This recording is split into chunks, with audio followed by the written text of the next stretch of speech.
पिलाने +3 fast semester history honours core 1 paper unit 1 आज आम एक गुरुत्वपूर्ण प्रश्न को आलोचना करवा। तो पिला मध्य देखा जाए कि एटा इंपोर्टाट नाई सहीटा पढ़ते इंपोर्टाट ना परीक्षा आसो ना यहीटा भेरी इंपोर्टाट अच्छी पिला सेमती किसी नुह। आज जो लंग क्वेश्चन अच्छी भेरी भेरी इंपोर्टाट क्या इंपोर्टाट ना जदि गोटे पिला ये लंग क्वेश्चन को बुझी दौची जोटा आज मुझे आलोचना करी बुझाई कहीदेवी है तो कौन हम ना तार 1 मार्क्स क्लीयर हो ये गोटे लंग क्वेश्चन देख तार बेनिफिट केते अच्छी ये गोटे लंग क्वेश्चन ने 1 मार्क्स क्लीयर हो यूनिट 1 ने जो टॉपिक अच्छी प्राचीन भारतर इतिहासर पुनर्गठन ठीक अच्छे जोटा आम कहे पे रिकन्स्ट्रक्टिंग एंशिएंट इंडियन हिस्ट्री तो सेटा यूनिट 1 तार मूल कथा यहाँ ये जो रिकन्स्ट्रक्टिंग इंडियन हिस्ट्री अच्छी तो सेटा तार क्लीयर हम। तो जो प्राचीन भारत इतिहास पुनर्गठन संबंधी जो यूनिट 1 आम पढ़ुचे तार 1 मार्क 2 मार्क 3 मार्क्स 7 मार्क्स मत क्लीयर लंग क्वेश्चन आज पढ़ा तार 1 2 मार्क्स 3 मार्क्स मत क्लीयर हो कहीं से भाया किसी पिलाने प्रश्न अच्छी से भाया किसी तथ्य ये प्रश्न अच्छी तो समस्त को मुझे कहूँ जदि गोटे पिला भल रिजल्ट करना चाहूँगी तार बैक न लागू तो पास हाँक जब चाहूँगी गोटे पिला तो निश्चित रूप भिडियो देखू भिडियो को भल बुझू मोर उद्देश्य समझ बुझब जी घोषब पिलाने से भिडियो देखना जी घोषिया मकसद रस ठीक अच्छे जार मकसद घोषिया अच्छी से भिडियो पलाओ एठू जो मैंने बुझब जो पाठ को बुझिकी परीक्षा लिखब ठीक अच्छे से देख ना तुम जो मैंने कहते कि हिस्ट्री घोषिया पाठ से पिलाने से कथा मैंने केयर करनी से भाया लोक मूर्ख लोक जी कहे हिस्ट्री घोषिया पाठ से मूर्ख लोक आम बुझा तुम बुझे तुम सहित मुझे पिलाने व्यस्त हबार ना प्रिवियस ईयर पिलाने बहुत भल रिजल्ट करते क्लास करी तुम भल रिजल्ट कर जहाँ जहाँ टिप्स कभी पिला तुम फलो कर केवल पाठ पढ़ेबी ता नुह तुम भल भल टिप्स कहीदेवी केमी गोटे भल रिजल्ट आसपार तुम 7 मार्क्स विशेषकर प्रत्येक यूनिवर्सिटी लंग क्वेश्चन आसते पेज कौन लिख आउ जो जो जो university 15 marks 15 mark long question आसे कौन पेज लिख केमी कौन लिख गोटे लंग क्वेश्चन केमी कौन लिखा जाए सब किसी आज भिडियो कहीदेवी मो कथा से बुझल तो है देखा तो मैंने जो कोर पेपर कौन रोचे ना भारत इतिहास 1 माने हिस्ट्री ऑफ इंडिया 1 तो यूनिट 1 कौन अच्छी ना प्राचीन भारत इतिहास पुनर्गठन जोटा आम कहे रिकन्स्ट्रक्टिंग एंशिएंट इंडियन हिस्ट्री ठीक अच्छे पिलाने ना रिकन्स्ट्रक्टिंग कौन एंशिएंट इंडियन हिस्ट्री आम पढ़ुचे ठीक अच्छे तो देखिए प्रश्नटा कौन पिलाने आरंभ करवा सब बुझल तो कौन कहली सब कहला प्राचीन भारत इतिहास उपादान गुड़ी विभिन्न भाग विभक्त कर से गुड़ संपर्क आलोचना कर गोटे पिला जी जान कह सर प्राचीन भारत इतिहास उपादान कौन अरे इतिहास लिखाई क्या मन को जी इतिहास लिखी से किसी डाटा कलेक्शन करी ना करनी मु गोटे हिस्ट्री लिखी मु डाटा किसी कलेक्शन करी ना मन इच्छा कहानी ना ये गप लिखी मन मो मन जहाँ आसो तेणुकर ता नुहे तेणु इतिहास लिखा हेल्ले आमको किसी एलिमेंट्स आमको किसी सोर्स ठीक अच्छे ताकू सब दरकार पड़ो तेणुकर से कौन उपादान जोटा आम कहे ठीक अच्छे ताक आम कौन कह पाने ये उपादान गुड़ को आम मुख्यतः 2 भाग विभक्त करचे तो यहाँ कौन कौन ना गोटे प्रत्नतात्विक उपादान जोटा आम कहे आर्कियोलॉजिकल सोर्स है तो पे बुझेदेवी व्यस्त हबार ना कहीं तुम यहाँ पढ़ुच यहाँ कहीं पढ़ला सब कनसेप्ट क्लीयर हम तो द्वितीय कौन ना साहित्यिक उपादान ठीक अच्छे प्रत्नतात्विक उपादान गोटे साहित्यिक उपादान ये उपादान को आम 2 भाग विभक्त करचे ये प्रत्नतात्विक उपादान कौन कौन जाऊँगी प्रत्नतात्विक आर्कियोलॉजिकल सोर्स रे शिलालेख जाऊँगी इनस्क्रिप्शन जोटा कहे मुद्रा तत्व जाऊँगी ठीक अच्छे प्राचीन कीर्तिराजी प्रत्नतात्विक धनसा विशेष ये सब जाऊँगी साहित्यिक उपादान कौन जाऊँगी ना 3टा मुख्य कथा जाऊँगी गोटे धर्म साहित्य लौकिक साहित्य गोटे वैदेशिक साहित्य धर्म लौकिक वैदेशिक साहित्य ये सब लिखाई तुम सब अच्छी देखनी क्लास करिया आम क्रमान्वय जावा सेमती कहूनी तुम बुझाई कहीदेली देख टे कनसेप्ट कर रही ये जो यूनिट 1 जो ना देदेला कौन पिलाने ना प्राचीन भारत इतिहास पुनर्गठन एटा केमी है ना इतिहास लिखापी उपादान कौन ना गोटे इतिहास लिखा जाऊँगी किसी उपादान दरकार किसी कौट कौन खोला खोली कौट कौन मिलला से आम कहे आर्कियोलॉजिकल सोर्स प्रत्नतात्विक उपादान ठीक अच्छे कौ मटी तलू कौन बाहर रिसर्च कराला ना ये कंकाल मिला ये मुद्रा गुड़िया मिलला ठीक अच्छे ये शिलालेख मिलला कौट कौन पहाड़ हो जेकोसी पर्वत हो हाँ छाड़ ये बुझाइला भलसे कहीदेवी देख लंग क्वेश्चन लिखुच मैंने फास्ट लिख इंट्रोडक्शन पर तुम क्लाइमैक्स टी आसिकी मिडिल पोर्शन कौन कर तुमने देख इंट्रोडक्शन शेष में गोटे पॉइंट कह जब तुम एक्सप्लेन कर प्रथम कि निम्न ये आलोचना कराला कि व्याख्या कराला सब एक्सप्लेन कर ठीक अच्छे फास्ट है इंट्रोडक्शन उपक्रम लिखा कौन कह ना प्राचीन भारत इतिहास लिखापी तो भावनी कि सर यहाँ लिखी मुझे आकृति यहाँ लिखी अच्छी घोषा बारंबार सेमती नुह खाली बुझी जाओ तुम तुम मन लिख प्राचीन भारत इतिहास लिखापी आम ଅତୀତରେ ଘଟିଯାଇଥିବା ଘଟଣାବଳୀର କ୍ରମାନ୍ୱୟକ ଉପସ୍ଥାପନା କରି ଏହାର ସତ୍ୟତା ବା ସତ୍ୟାସତ୍ୟ ଲୋକଲୋଚନକୁ ଆଣିବା ପାଇଁ ପ୍ରାଚୀନ ଭାରତ ଇତିହାସର ଲକ୍ଷ୍ୟ ଉଦ୍ଦେଶ୍ୟ। କ'ଣ କ'ଣ ଘଟିଛି ଆମେ ତାକୁ ଡାଟା କଲେକ୍ସନ୍ କରିବା, ଦେନ୍ ତାକୁ ଲେଖିବା। ପ୍ରାଚୀନ ଭାରତ ଇତିହାସରେ କିଏ କିଏ ନା ହେରୋଡୋଟସ୍ ଯିଏକି ଫାଦର ଅଫ୍ ହିଷ୍ଟ୍ରି, ଆଉ କିଏ ନା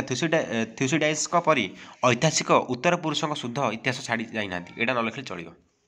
ଐତିହାସିକ ଉପାଦାନଗୁଡ଼ିକର ଅଧ୍ୟୟନ ଓ ଆବିଷ୍କାର ମଧ୍ୟରେ ପ୍ରାଚୀନ ଭାରତ ଇତିହାସର ବହୁ ଲୁକାୟିତ ତଥ୍ୟକୁ ଉନ୍ମୋଚନ କରାଯାଇପାରେ। ଏ ଯେଉଁ ଆମର ଯେଉଁ ଉପାଦାନଗୁଡ଼ିକ ରହିଲେ ତାର ଅଧ୍ୟୟନ ତାକୁ ଷ୍ଟଡି କରିବା, ଠିକ୍ ଅଛି। ତ କ'ଣ ହେବ ନା ପ୍ରାଚୀନ ଭାରତ ଇତିହାସର ଆମ ଆନ୍ସାଇଡ୍ ଇଣ୍ଡିଆନ୍ ହିଷ୍ଟ୍ରିର ବହୁ ଲୁକାୟିତ ତଥ୍ୟ ଯେଉଁ ସବୁ ଲୁଚି ରହିଛି ତ ସେ ତଥ୍ୟ ଆମେ କ'ଣ ନା ଉନ୍ମୋଚନ ହୋଇପାରିବା, ଦେଖାଯାଇପାରିବ। ପ୍ରାଚୀନ ଗ୍ରୀସ୍ ଓ ରୋମରେ ସେମାନଙ୍କର ଅତୀତ ଇତିହାସ ରଚନା କରିବା ଲାଗି ଇତିହାସକାରମାନେ ଥିଲେ,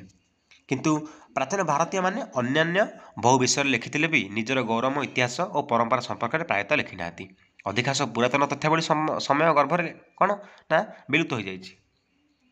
ଏତି ଲେଖିଦେଇ ଛାଡ଼ିଦେବ। ତାପରେ ଆଉ ଯଦି ଏଠୁ କିଛି କାଟିଦେବ, କାହିଁକି ତୁମମାନଙ୍କର 7 marks between 3 pages to 4 pages ଲେଖିବ, ଅଧିକ ଲେଖିବା ଆବଶ୍ୟକ ନାହିଁ। 3 ରୁ 4 ପୃଷ୍ଠା ଲେଖିବ ହେଲା। 19ଶ ଶତାବ୍ଦୀରେ ଭାରତ ଇତିହାସ ଲେଖିବାର ପ୍ରୟାସ କିଏ କରିଥିଲେ? ସର୍ବପ୍ରଥମେ ଇଂରେଜମାନଙ୍କ ଦ୍ୱାରା ଆରମ୍ଭ ହୋଇଥିଲା। ଅତୀତର ଘଟଣାଗୁଡ଼ିକର ପୁନରୁଦ୍ଧାର ପରିପ୍ରେକ୍ଷୀରେ ସେମାନେ ଅନୁସନ୍ଧାନ କଲେ ପ୍ରାଚୀନ ଯୁଗର ଐତିହାସିକ ଉପାଦାନ, ସାହିତ୍ୟିକ କୃତି, ବୈଦେଶିକ ବିବରଣୀ, ଅଭିଲେଖ, ମୁଦ୍ରା ଏବଂ କ'ଣ ମୁଦ୍ରଣ ପାତ୍ର। ତାପରେ ଏଇଟା ହେଲା ମୁଖ୍ୟ ପଏଣ୍ଟ। କ'ଣ କହିବ ନା ପ୍ରାଚୀନ ଭାରତ ଐତିହାସିକ ଉପାଦାନ ଗୁଡ଼ିକୁ ଦୁଇ ଭାଗରେ, ଏ ଯେଉଁ ଐତିହାସିକ ଉପାଦାନ ଅଛି, ହିଷ୍ଟୋରିକାଲ ସୋର୍ସ ଅଛି ବା ଏଲିମେଣ୍ଟସ୍ ଅଛି, ଆମେ ତାକୁ କ'ଣ କରୁଛେ ନା ତାକୁ ଦୁଇ ଭାଗରେ, ଗୋଟେ ହେଲା ପ୍ରତ୍ନତାତ୍ତ୍ୱିକ ଉପାଦାନ ଆଉ ଗୋଟେ ହେଲା ସାହିତ୍ୟିକ ଉପାଦାନ। ଏଇ ଦୁଇଟି ଉପାଦାନରୁ ଆମେ ଦେଖିପାରିବା ଆମର ପୂର୍ବର ଇତିହାସ ବା ଏଇ ଦୁଇଟା ଉପାଦାନ ଆମକୁ ଇତିହାସ ଲେଖିବାରେ ସାହାଯ୍ୟ କରିଛି। ଆକୁ ଫଲୋ କରି ଆମର ଐତିହାସିକମାନେ ସବୁ ଇତିହାସ ଲେଖିଛନ୍ତି। କେଉଁଠୁ ମାନେ କେଉଁ କୀର୍ତ୍ତିରାଜ କ'ଣ ହେଇଥିଲା, କେଉଁ ମାନେ ପୁରାଣ ଗୁଡ଼ିରୁ କ'ଣ ମିଳିଲା, କେଉଁ ପୁରାଣରେ କେଉଁ ରାଜାଙ୍କ ନାଁ ଅଛି, ତ ତାକୁ ସବୁ କଲେକ୍ସନ୍ କଲେ ସେ ଇତିହାସ ଲେଖିଲେ। କଥା ବୁଝିପାରିଲ? ତେଣୁ ଗୋଟେ ହେଲା ପ୍ରତ୍ନତାତ୍ତ୍ୱିକ ଉପାଦାନ, ଯେଉଁ ଖୋଳାଖୋଳି କରାହେଇକି ଅନୁସନ୍ଧାନ କରାଯାଏ, ଯେଉଁଟା ହେଲା ପ୍ରତ୍ନତାତ୍ତ୍ୱିକ ଉପାଦାନ, ଠିକ୍ ଅଛି। ମାଟି ତଳୁ ଯେକୌଣସି ପ୍ରକାର ସର୍ଭେ ହେଇକି ବା ରିସର୍ଚ୍ଚ ହୋଇକି ଗବେଷଣା ହୋଇକି ଯେଉଁଟା କରାଯାଏ ସେଟା ହେଲା ପ୍ରତ୍ନତାତ୍ତ୍ୱିକ ଉପାଦାନ। ସାହିତ୍ୟ ଉପାଦାନ କ'ଣ ନା ବିଭିନ୍ନ ପ୍ରକାର ଧର୍ମୀୟ ସାହିତ୍ୟ, ଲୌକିକ ସାହିତ୍ୟ, ଲୋକମାନଙ୍କର ବିଶେଷ କ'ଣ ଅଛି ସେ ସାହିତ୍ୟରେ ଯେଉଁ କଲେକ୍ସନ୍ ଡାଟା କଲେକ୍ସନ୍ କରାହେଲା ସେଟା ହେଲା ଧର୍ମୀୟ ସାହିତ୍ୟ ହେଲା। ପୁନଶ୍ଚ କୀର୍ତ୍ତିରାଜି, ପ୍ରତ୍ନତାତ୍ତ୍ୱିକ ଧ୍ୱଂସାବିଶେଷ, କେଉଁଠି ପିଲାମାନେ କ'ଣ ଭାଙ୍ଗି ପଡ଼ିଛି, କେଉଁଠି କ'ଣ ସବୁ ମାନେ ଅଧା ଘଟଣା ଘଟିଛି ସେ ସବୁ ସ୍ଥାନମାନଙ୍କର ସେ ସବୁ ମାନେ ସେଠୁ ମଧ୍ୟ କିଛି ଡାଟା କଲେକ୍ସନ୍ ହୋଇପାରିଲା। ଶିଳାଲେଖ କ'ଣ ପିଲାମାନେ ନା ଯେଉଁ ପାହାଡ଼ ହେଉ କିମ୍ବା କୌଣସି ପ୍ରକାର ପର୍ବତର ଶିଖର ଯେଉଁ ଗାତ ପଥରମାନଙ୍କରେ ଯେଉଁ ଖୋଳା ହେଇଥିବ ସେଟା ହେଲା ଶିଳାଲେଖ। ଓ ମୁଦ୍ରା କ'ଣ ନା ବିଭିନ୍ନ ପ୍ରକାର ପ୍ରାକୃତିକ ଯେଉଁ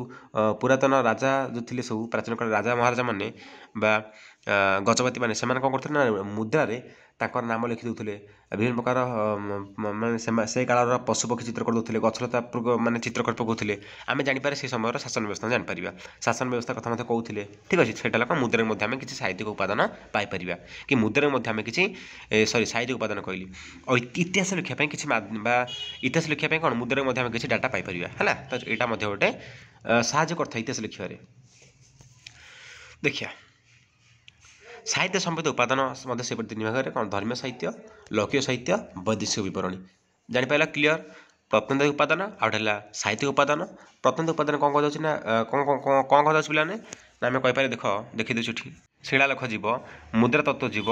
ଆଉ ପ୍ରାଚୀନ କୀର୍ତ୍ତିରାଜି ଆଉ ପ୍ରତ୍ନତାତ୍ତ୍ୱିକ ଧ୍ୱଂସାବିଶେଷ, ଯେଉଁଟା ଆମେ କହୁଛେ। ଆକୁ ଟିକେ ହେଡ଼ିଂ ଦେଇକି ଟିକେ ଲେଖିଦେବ ହେଲା। କିନ୍ତୁ ସାହିତ୍ୟ ଉପାଦାନ କ'ଣ ଯିବ? ତମ ଯିବ ସାହିତ୍ୟିକ ଉପାଦାନ କ'ଣ ପିଲାମାନେ ନା ଲୌକିକ ସାହିତ୍ୟ ଆଉ ହେଲା ପିଲାମାନେ ଲୌକିକ ସାହିତ୍ୟ ଗୋଟେ ପ୍ରଥମ ଧର୍ମୀୟ ସାହିତ୍ୟ, ଲୌକିକ ସାହିତ୍ୟ ଆଉ ହେଲା କ'ଣ ନା ବୈଦେଶିକ ବିବରଣୀ ହେଲା। ପ୍ରଥମ କ ଦେଇକି ଏଠି ସାଇଡ଼ରେ କ ଲେଖିଦେଇକି ଏଇଟା ହେଡ଼ିଂ ଲେଖିବା କ'ଣ ଦେଖିବା ପ୍ରତ୍ନତାତ୍ତ୍ୱିକ ଉପାଦାନ କ'ଣ କହିଲା। ଭୂ ଖୋଦନ ଫଳରେ ଆବିଷ୍କୃତ ବିଭିନ୍ନ ବସ୍ତୁର ଅଧ୍ୟୟନକୁ ପ୍ରତ୍ନତତ୍ତ୍ୱ।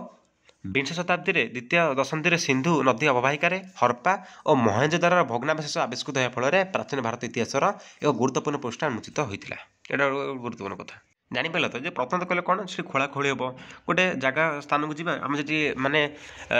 ଯେଉଁମାନେ ଐତିହାସିକ ମାନେ ଯାହା ଡାଉଟ୍ ହେବ ତ ସେ ରିସର୍ଚ୍ଚ କରିଥାଏ ତ ଦେଖିବେ କି ଏଠି କ'ଣ ଇତିହାସ ଚିହ୍ନଟା ଦେଖାଗଲା। ତ ଯେଉଁ ହରପ୍ପାରୁ କ'ଣ ହେଇଥାଏ ପିଲାମାନେ ଆମେ ଜାଣିଛେ ହରପ୍ପା ସଂସ୍କୃତିର ଅଧିକ ସ୍ଥାନରେ ପୋଡ଼ା ଇଟାର ଗୃହ ନିର୍ମାଣ କରିଥିଲେ। ଏଇଟା ଗୁଡ଼ିକର ଅନୁପାତ ଥିଲା 4:2.1 ଏଇଟା ଆମେ କହିପାରିବା, ଠିକ୍ ଅଛି। ତ ଗୃହର ବୈଠକଖାନା ଥିଲା, ରୋଷେଇ ଘର ଥିଲା, ଶୟନ କକ୍ଷ ରହିଥିଲା, ଆଉ ଯେଉଁ ଶୋଇବା କକ୍ଷ ଏସବୁ ଆମେ ଜାଣିଥିଲେ ସବୁ, ଠିକ୍ ଅଛି। ଆଉ ଛାଡ଼ ସେ କଥା ଆମେ ଦେଖିବା ତାହେଲେ ହରପ୍ପା ଓ ମହେଞ୍ଜୋଦାରୋର ଭଗ୍ନାବଶେଷ ଯେଉଁଟା ଆମେ ପାଇଥିଲେ। ତତ୍ପରବର୍ତ୍ତୀ ପର୍ଯ୍ୟାୟରେ କ'ଣ ନା ବୈଦିକ ଯୁଗ, ମୌର୍ଯ୍ୟ, ଶୃଙ୍ଗ, କୁଷାଣ, ଚେଦି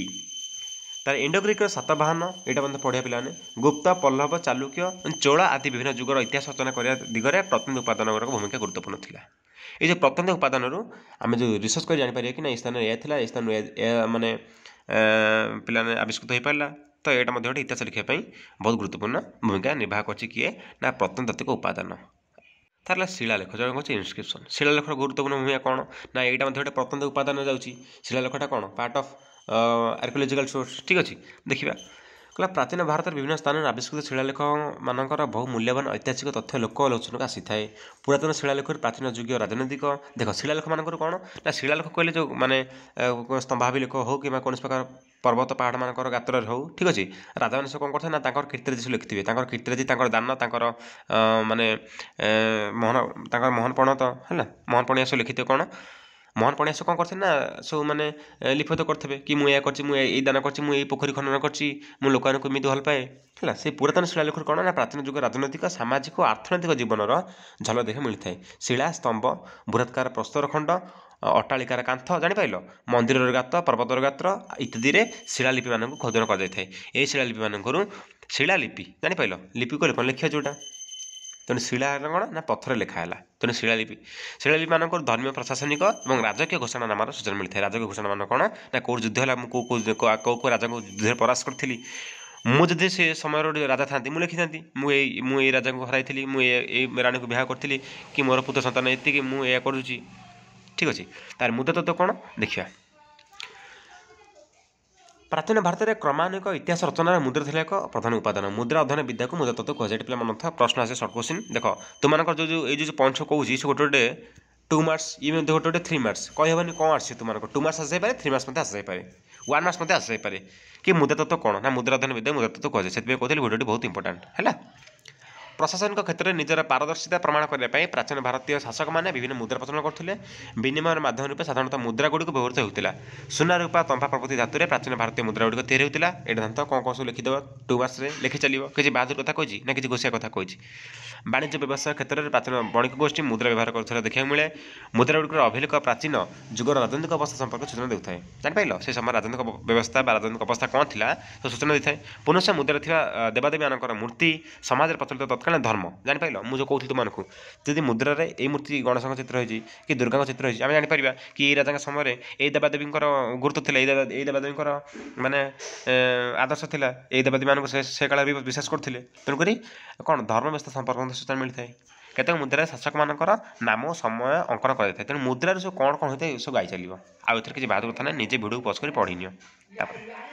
प्राचीन कीर्तिराजी और प्रत्नतात्विक ध्वंस आविशेष देख पाने कीर्तिशाली पाने समस्या आम टेलीग्राम ग्रुप और व्हाट्सएप ग्रुप ओपन होती डिस्क्रिप्शन बॉक्स लिंक अच्छे जॉइन हो क्लासटा केमी लगे कमेंट जनइबा सहज लगुच ना ना बुझे ना ना कहीं बर्तमान यूट्यूब देखा देती प्राय केतोटी चैनल कौन कर आसी खाली पढ़े पढ़ुं किसी एक्सट्रा कथा कहना कि बुझेला भाई कथा कहना ना कौन पे खाली कहते यहाँ इंपोर्टेंट से इंपोर्टेंट पे कथा नुह सब मैंने तुम बुझे पर निर्भर करे के तुम पाठ बुझे बुझी के लिखिपार है इंपोर्टेंट तुमको कहीदेवी कहीं प्रिवियस ईयर आम पे बहुत भल रिजल्ट करते समस्त A+ ओ आउटस्टैंडिंग ग्रेड रखिंट पे समस्त भल रिजल्ट कर ठीक अच्छे देखिए कीर्तिशाली भारत वर्षर अगणित स्थान में प्राचीन जुगर सौध प्रसाद समाधि स्मृतिस्तंभ मंदिर स्तूप और गुंफा आदि एपर्यंत जराजीर्ण अवस्था विद्यमान प्राग ऐतिहासिक जुगर कौन नगर स्थापत्य राजी बहु प्रकार कीर्तिमान भूगर्भ पतित हो जाए तेना तुमको जमी मन तुम ओन राइटिंग कर निज भाषा तो भावनी कि सार यहाँ एमती लिखा मोर एमती लांगुएज मन मुझे कौन करी तुम्हें तुम भाषा लिख तार कौन कहला छाड़ दो ना अन्य कीर्ति सौध आदि ध्वंस शेष परिणत होती जो कीर्ति गढ़ा होता जो कीर्ति आज सब कौन हो बर्तमान सब कौन मानने अर्धभग्न अवस्था अच्छे कौट कौट ध्वंस हो जाए प्राचीन कारुकार्य भग्नावशेष मूर्तशिल्प मूर्तपात्र प्रभृति जादूघर और संग्रहालय संरक्षित हो रही तो जो भग्नावशेष रही आम कौन कर म्यूजियम मानक कौन कर संग्रहालय सब रखीचे। प्रत्नतात्विक अनुसंधान फल अतीत संबंध में अनेक कथा जाणी होती हरप्पा मोहनजोदड़ो सेठारे होता खनन कार्य द्वारा जो प्रकार नगर द्वय आविष्कृत होता ताद्वारा प्राय ऐतिहासिक सिंधु सभ्यतार यथेष परिचय मिल पारा एस प्रमाणित है जे भारतर प्राचीन सभ्यता विश्वर अन्य प्राचीनतम सभ्यता मानकर समसामयिक थिला। एटा तुम पे पढ़ीपर भिडियो पज करके प्रथम साहित्यिक उपादान आइला मुझे तुमको पे किसी पढ़ुनी खाली तुमको कहीदे तो तुमने भिडियो पज कर पढ़ी पार ठीक अच्छे देख ମୁଁ ତୁମକୁ ଖାଲି କହିଦେଉଛି ସାହିତ୍ୟିକ ଉପାଦାନ କ'ଣ ନା ସାହିତ୍ୟିକ ଉପାଦାନ ମଧ୍ୟ ଆମର ଇତିହାସ ଲେଖାଯାଇପାରିଛି। ଆମେ ସାହିତ୍ୟିକ ଉପାଦାନକୁ ଫଲୋ କରୁଛେ ଇତିହାସ ଲେଖିଛେ କ'ଣ ନା ଦେଖ ପିଲାମାନେ ଏଇଟା ପଢ଼ିନିଅ କିଛି ବାହାଦୁର କଥା ନାହିଁ जो क्लास इंपोर्टाट अच्छे मुझे सेगुड़ा पढ़ुची ये तो मैंने सब बुझिपार लक्ष्य साहित्य कम पे तो मुझे कहीदे लक्ष्य साहित्य कौन ना